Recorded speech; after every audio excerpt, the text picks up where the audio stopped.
Hello, welcome pen friends. I'm back with another ink profile. This is a singles ink profile, not part of any series, and it's one that I chose because I went crazy over this Birmingham Tarnished Nickel. I started seeing it on Instagram and in art and everything, and it just looked gorgeous, so I purchased a sample. And near as I can tell, I want to call it gray, but it is a very complex ink. So I think you're going to enjoy it, even though it is hard to categorize. So let's just get right in there and start. Here we'll put it in the bath test. Right in there to see how that does. And I've got some chromatography too, but whoops, there we go. Now I will be surprised if it doesn't maintain a lot of its pigment because of the way it's behaved, but we'll see. It sometimes does surprise me, so we'll let that simmer. And I do want to give a quick report on the last ink profile, which was Quebeco Royal Blue. And this was the bath test on that one. And you can faintly see a little bit of leftover ink, but not enough to give it much marks in that category. It's a very typical fountain pen ink. But I give it an A on the clean out scale. It was very easy. Let me grab that notebook. You know, while we're getting used to this, the scale that I made was that A, easy and quick to clean out of the pens. B, took more time or an effort, or C, pain in the butt, you know, basically. And it gets an A. It was very easy to clean out, no problems at all, even in that. You know, sometimes the story's told in this Lamy Vista because everything's so clear, you can see whatever's left over. But that was great. So, okay, let's dive right into the Rhodia Gold book here. That's where I start everything. And here it is, and it's immediately, you know, here it just looks, to me, it looked exactly the way it looks when I hold it like this. But it looks darker on this notebook, so keep that in mind. But here it is in the broad nib and then down into the fine nib. All the rest of the writing is in the fine nib. And I'm going to hold that chromatography up. Isn't that spectacular? That surprised me. Look at that. 1, 2, 3, 4 colors. Kind of a almost denim blue with yellow, a reddish, and then green. My goodness, that was really interesting. And we're going to see that again on the artwork too. But I got this at birminghampens.com, and it was $1.49 for the 5 ml sample. If it's sold out, or if the bottle, which right at this very moment appears to be sold out, because you can get 30 mils for $7.99, don't let that stop you. Go in and click, you know, to fill in your information that you are interested in purchasing it. That's how they gauge, you know, which ones to restock. So it's very important. But right now, today, I noticed there were still 5 ml samples available. My first impressions were that it appeared darker, I guess, more like a slate color. Oh boy, I don't like how dark it's looking through the camera, but I know that that's going to vary with our paper samples, so I'm going to try to be patient with it. Okay, so, and then, well, you know, I kind of had a conclusion to come back and put in. I said it flows exceptionally well, and it really does. In fact, it's pretty darn flowy. It's almost wanting to feather on this Rhodia book, which is very unusual. But that was right after a dip, and so we won't use that. We'll go and look at the Clairefontaine to get a better idea. But it definitely has plenty of saturation, and it seems to have a little bit of shading on some of the papers. I ended up loving it best for art, and you'll see why. Okay, and then let's hop right into these little notebooks. Here's the Leuchtturm 1917 dot grid notebook, and here it is. There were no problems with this. In fact, if I remember right, it didn't bleed through, not even where it was painted on. So that was a nice surprise. So bullet journal wise, in this paper I'd be fine in a broad or fine nib. And the fine nib, that's nice. That's how I like it. It holds up. In fact, that changes my mind about fine nibs. You know, when I find an ink that's nice and flowy, and I did some smear tests too later on in the review, where I realized, wow, that's just as wet coming out of that Lamy fine nib as it is in the Yo-O broad nib at times, you know, depending. So that was really astonishing. Okay, and then in the Nemesine, let's see here, we're toward the back. Okay, there we go. we can kind of see a variety of how it goes from kind of almost a light gray to the almost black. Well, it appears black right there in lots of places. In fact, it appeared black in the dip on the Moonman mini glass nib. It appeared black until it was about ready to be redipped, and then it looked more gray. So that was interesting. Yeah, the ink flowed very quickly off the glass nib. In fact, that might have been an irritant to me if I was going to write with it for any length of time with a glass nib. You know, it collected on the glass nib, and then it quickly, within 1, 2, 3, 4, 5, 6 lines, it lightened and was ready for a redip right here. So that was just different than some of them, you know. I mean, normally just kind of holds about steady. But I think I attribute that to the flow. It's, so if you don't like really flowy, super flowy inks, you might not like this. You'd want to get a sample first. Let's put it that way. You want to do that anyway, I think, from experience. Here's the CVS Caliber Memo Notebook. Okay, and it did great on here, and you can't say that about all the inks. In fact, I think it shows the ink at its natural color better on this paper. It does. It's like a slate color, so it is gray, but it's awfully dark. And if you've ever seen actual slate stone that they use for stepping stones, and I think now they're even using it in some kitchen works, you know, counter and things like that. It's dark like that. It reminds me of slate. So, but it was great. And it got a smiley face, which not every ink gets that on this paper. Okay, and then on the Live Notes by Pen Gallery, this is 68 GSM, 5mm dot grid paper. Okay, here we are. Now, it lightens a little, you know, in this portion, but that's pretty typical. Except for on the CVS Caliber paper, that really showed off the ink. Here it is in the broad nib and in the fine nib. Certainly looks really nice. You know, you can read it well. And it didn't bleed through at all, not even painted on. So that's nice. Okay, I don't know what else to say about it. It's a little dark for me. And you're seeing it slightly darker because of, you know, I've got a lot of natural light, but it's hard with the camera to get it, you know, adjusted. I adjusted it more for this. And, you know, that's what we came up with. Okay, so let's go right into Tomoe River 52 gram white paper. It loved this paper. It really did. It was, you know, of course, it was super smooth, which I like, you know, and flowy. And it just even more so on here, I think. And you can see the little smear tests. I mean, the Lamy fine nib smeared almost as far, and it usually only gives you like a 1/4 inch or less. So I thought that was just amazing. And I would be super happy writing with that, with the fine nib. In fact, it made me wonder what it would look like in an even finer fine nib or an extra fine. So I don't know that there's any comparing the two, but let's just do that quick. Yeah, because, you know, it didn't do any astounding shading or sheening. It didn't do any sheening or anything like that on either of the Tomoe River papers. But there's only that slight difference where it does look lighter on the 68 GSM than the 52. You know, interesting. Interesting ink. Okay. Clairefontaine, 90 gram French ruled. It was very happy on this paper too. And I think we're getting a better representation here of what it looks like because of the paper being white.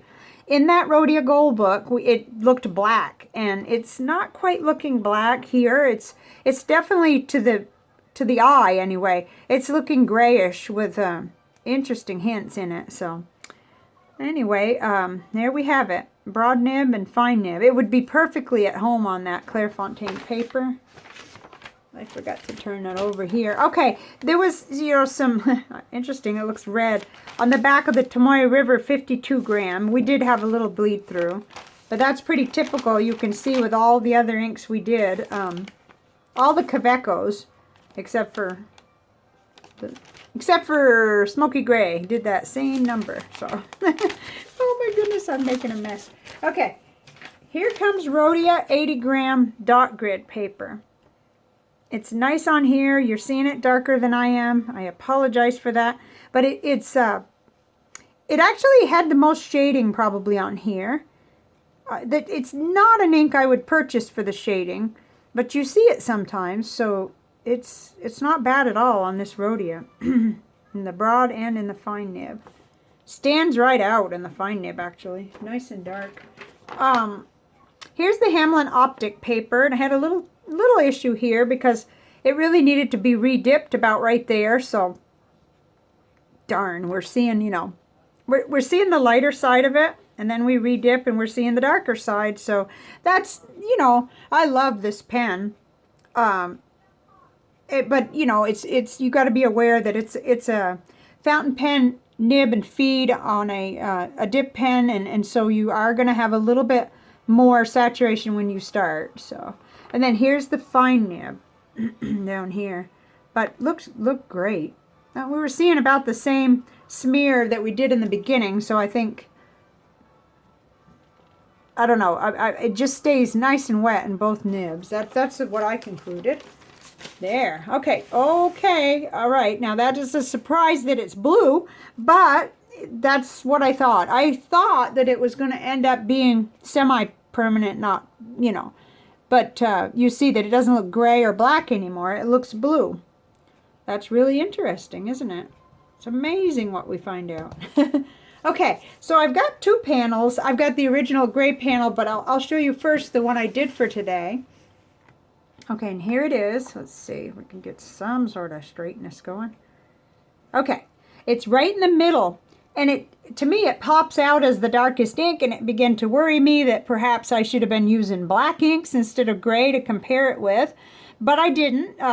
I was most interested in comparing it with Diamine Earl Grey, one of my very favorites, and also with another Birmingham ink, which kind of leaned toward purple, but it's a purple gray. And this is not a purple gray. This is kind of a blue gray, I guess, if you get right down to it. So, yeah, interesting. When I do a black ink, I probably will end up with this on the panel just out of curiosity, I guess. And then J. Arbonne Stormy Gray, which is a shimmer ink. The top two inks are both shimmer inks. That one is dark too, but it doesn't have that that tint, you know, from all that, the colors, you know, in it. So these lighter ones down here really aren't very relevant, you know. If I had to do it over again, I might start pulling out black inks, but we know black inks, they're going to be dark, you know, they're all very dark. So anyway, this is what I came up with, and then the Carand-Infinite Grey is a very complex ink too, like Earl Grey is, but it's lighter, quite a bit lighter, way lighter than Birmingham Tarnished Nickel. So I'm not sure about this. It's quite unique. I really think it's very unique, and wait till you see the visual journal. But first, let me just pop in here. I did want to be able to show you Lexington Gray, because I think a lot of these are this is an old panel when we were doing Silver Bells. So let me grab onto today's. Okay, today's is here, Birmingham Tarnished Nickel. And I wanted to show you, it's just not really in the ballpark with Noodler's Lexington Gray. See, because it's lighter, you know, and it's not bulletproof. It moves around. It has some, you know, we can tell by the water test that we're seeing the writing, so that's interesting. There's not really much else here that you haven't already seen, so I guess we won't fool with that very much. But, wow, that was interesting. Okay, let's get that visual journal over here. I can't wait to show you this. It's just amazing, just astounding. I couldn't believe it. I mean, even after seeing the chromatography, I didn't expect this. This is a very suitable ink for artwork, and particularly for Nick Stewart's technique. I did get the broad nib. I usually just use the fine nib down here to kind of draw in these things, but I wanted to see what would happen with the broad nib running across down below, and this is what happened. It allowed a lot more ink, and then it separated real nice. You get that blue and the pinky kind of, or red, I guess, and it highlights everything, and You know, it's not a spectacular piece of artwork, but this is just the only one I've done with this one. It seems like something that I could enjoy a whole panel of and just go for it and see what happened. You know, because I did get trees, but perhaps letting it dry a little longer maybe, or I don't know. I have a couple ideas where I might come back in and try some more. And then over here, the little Petri dish, you know, it is not a pretty piece of artwork really, but it shows you a lot of what happens when the colors separate. That is just amazing to me. I was astounded by this, and I had a lot of fun, and if I hadn't been pressed, I would have probably done a whole entire spread or pages with it.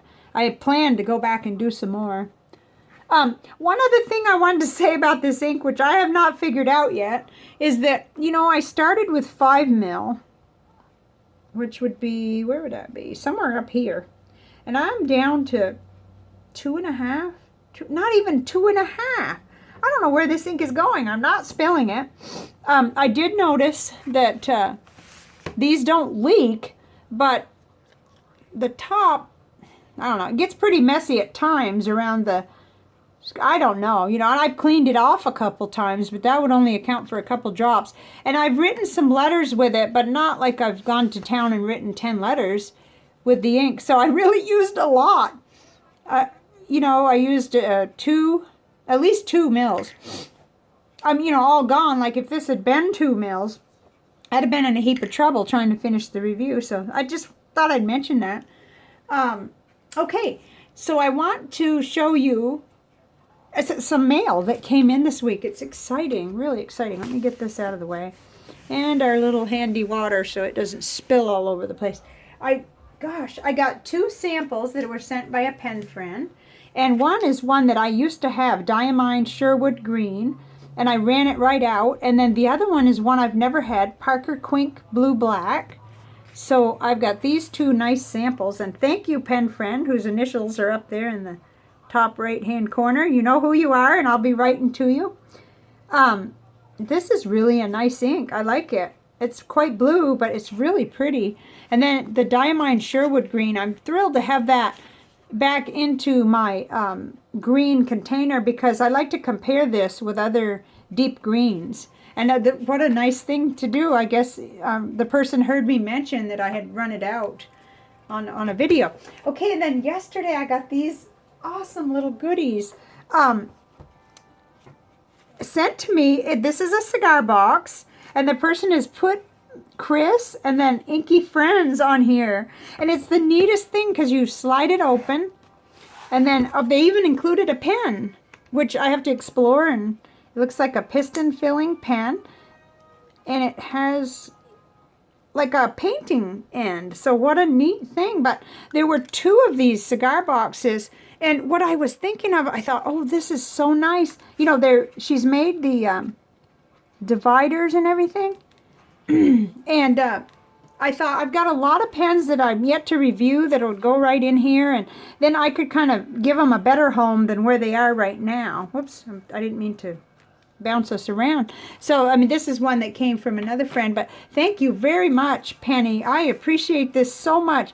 And there was, I got to get better at putting these on. Yeah, they just slide on, and I put that sideways, and it worked good. So, thank you so much. What a clever handmade gift. I just love it. And then there was more. There were these pen, you know, pen sleeves, double pen sleeves. So cool. Let me get this other pen. So nice. Made from little pot holders. And she did mention that if she did it again, she would tuck these in, but I might not, because you know how you might have a pouch and you'd put a pen case like this. You could go ahead and put it right in with other things, and you could just easily hook your finger on it and pull it out. So I might make one with and one without, but there were 2 different colors, the red, oops, I guess it goes this way, and the brown one that's just so pretty. And what a clever idea. Oh my goodness, I saw this and I thought, why wouldn't I have thought of something like this? But I didn't. You just kind of sew here and then sew here. And I thought you could even make eyeglasses, really nice quilted eyeglass thing by leaving this part out and just sewing here. You know, I'm always looking for little cases to slip these little reading glasses in. I've got to have reading glasses and computer glasses and trifocals and you name it these days. So thank you so much. What a nice gift, and such a neat thing for me to have this idea, because our Dollar Tree and dollar stores have these too, and I don't have the talent that Kara has to make the really rounded rickshaw ones, but I think I could do this. I really do. I think I can. So thank you so much. And as far as what's next, I'll tell you what's next. I'm going to go back to the computer, and I'm compiling all of your votes. And at this moment, the winners are the Retro 51 pen, unless that's changed for review, to be first, and then the Noodler's Rome Burning, which is up here. Let's see, I should have had this pulled out, but I didn't. So it would be this ink, and I don't expect it to get usurped by voting, but I still have some votes to tally. So that's what I'm going to do next, is kind of get ready, and it looks like it's going to be that pen, the Retro 51 Tornado and Ultraviolet, and then the Noodler's Rome Burning, which I think we're all really intrigued by this one. It certainly did an interesting number in here, which seems to be one of my big interests, is seeing what it'll do when you play in an art journal. So so stay tuned, and so the next videos coming out will probably be what you voted on, and I'll kind of do a little update comment on that thread or on that video, and I'll once I've finished adding them up, I'll put that the voting is closed, once it is. So, okay. Thank you very much for joining me. Sorry this is a little bit long, but it's a Saturday. It's a pen day, so it's a great day. Have a great one. Bye for now.